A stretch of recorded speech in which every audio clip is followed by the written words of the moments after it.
ঝোপু ছিল এক ছোট্ট কৌতূহলী খরগোশ। একদিন সে নদীর ধারে ঘুরতে গিয়ে দেখল এক হতভাগা হাঁস নাম ডাবু জলের মধ্যে ঢুকছে। ঝোপু চিৎকার করে বলল, ডাবু, কি হয়েছে?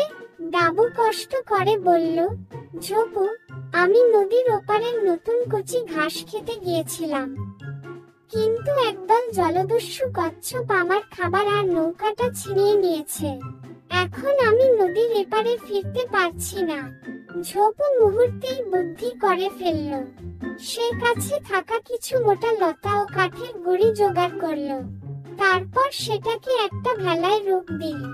এবার লাফ দাও, ডাবু, ঝোপু বলল।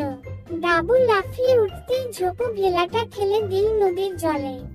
দুজন মিলে সেই ভেলায় চেপে নদী পেরোল।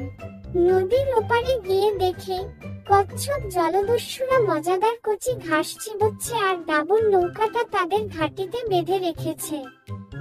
ঝোপু একটা চালাকি খেলল। সে গিয়ে কচ্ছপদের বলল, তোমরা শুনেছ? বিশাল এক শিকারী পাখি এসেছে, যারা ছোট প্রাণীদের ধরে নিয়ে যায়। কচ্ছপরা ভয় পেয়ে বলল, কোথায় কোথায়? ঝোপু আকাশের দিকে তাকিয়ে হঠাৎ গর্জন করল, ওই তো, দেখেছ? কচ্ছপরা ভয় পেয়ে তাদের খোলসের ভেতর ঢুকে পড়ল। ঝোপু আর ডাবু চটপট তাদের নৌকাটা নিয়ে পালিয়ে এল। নদীর ওপারে এসে ডাবু বলল, ঝোপু, তুমি না থাকলে আমি কি করতাম? ঝোপু হেসে বলল, বন্ধু মানে তো বিপদে পাশে থাকা।